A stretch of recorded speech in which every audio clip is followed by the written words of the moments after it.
Unbox your mind, body, and spirit. Unbox is the learning and educational outlet sponsored by CENTRALOGOS.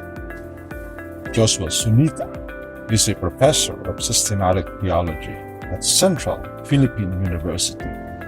He is an inspirational and motivational speaker, a church planter, avant-garde entrepreneur and leader, and a loving husband. He is a prolific writer with 2 books already written and 2 more on the way. He will be sharing about the Beatitudes of Jesus in a Digitalized World, which he wrote and developed into a book to be released soon by CENTRALOGOS. Here's Joshua Zonita for his background and introduction of the Beatitudes series.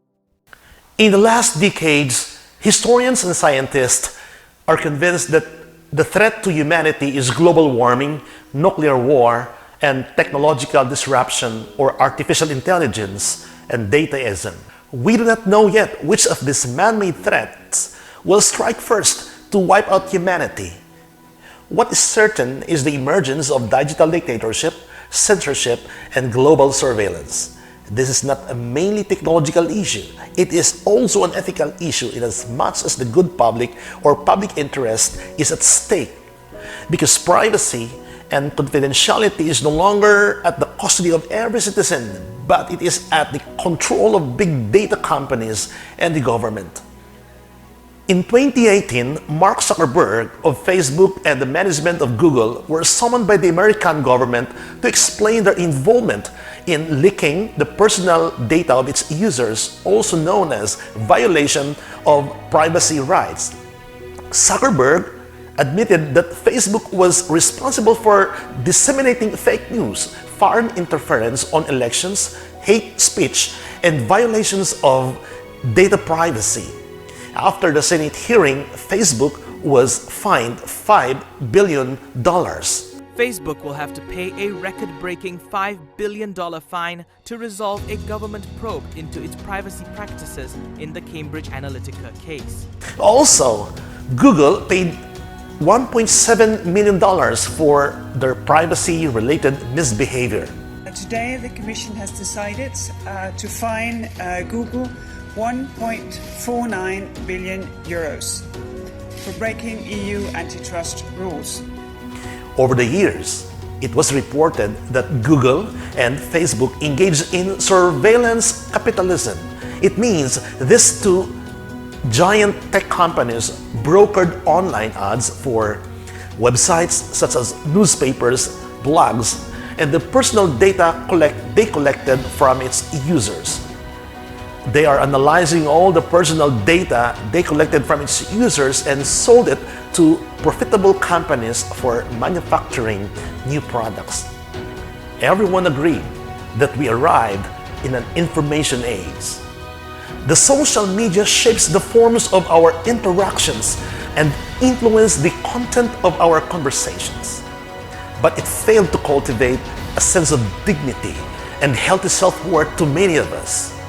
This information or fake news spread very fast and became trends among netizens.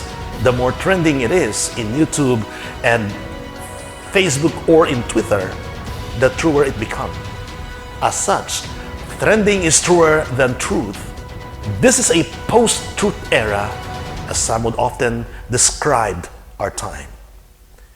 Forms and contents or mainstream media become the apparatus of manipulations and control. Those who have the control of information have the influence to reprogram the perceptions of the masses. That is the advantage of those who own the social media or corporate media. As usual, those who control the information have powerful influence to people's perception. In effect, the masses consume information but unable to detect lies and deception. Now, in a digitalized world, truth decay doesn't bother many netizens. It doesn't matter if the information is fabricated or fake as long as it fits to their preference or serve their personal interest. The human mind is not only crafty, it is also vulnerable to deception and fake information. That is why even in a democratic country, politicians and big corporations invest on political disinformation to manipulate others or voters. Perception is a factor during political election. Years ago, Facebook has shut down 2.2 billion fake accounts perceived to be related to political propaganda.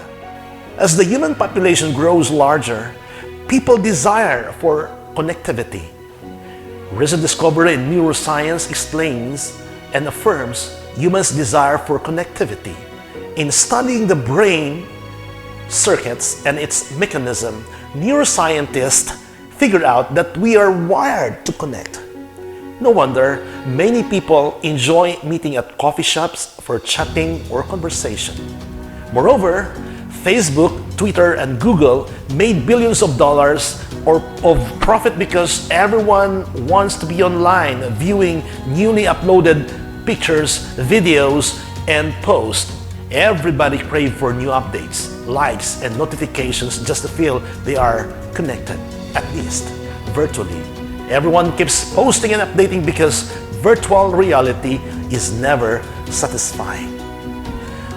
What then is the relevance or practical principles can the Beatitudes have for netizens in a digitalized world? What meaning and compelling message can the Beatitudes have for a culture that exalts the self-confident, the self-assertive, the successful, the wealthy, the popular, the prestigious, the genius, and the powerful few? What Jesus ethics can guarantee for those who are bullied, dropped out, deviant, dishonest, and notoriously violent but repentant? Are these Beatitudes preached by Jesus more than 2,000 years ago are for the peasants, daily laborers, and people at the bottom of the economic and political system of a Roman-dominated village, outdated or irrelevant in a digitalized world? If so, why it matters us? Technology and industry are not everything. As for religious conviction, practicing Jesus' Beatitudes is the only way out from humans' proclivities in destroying this planet and its inhabitants. Jesus' Beatitudes are the only energizing force that can prevent ourselves from causing catastrophe.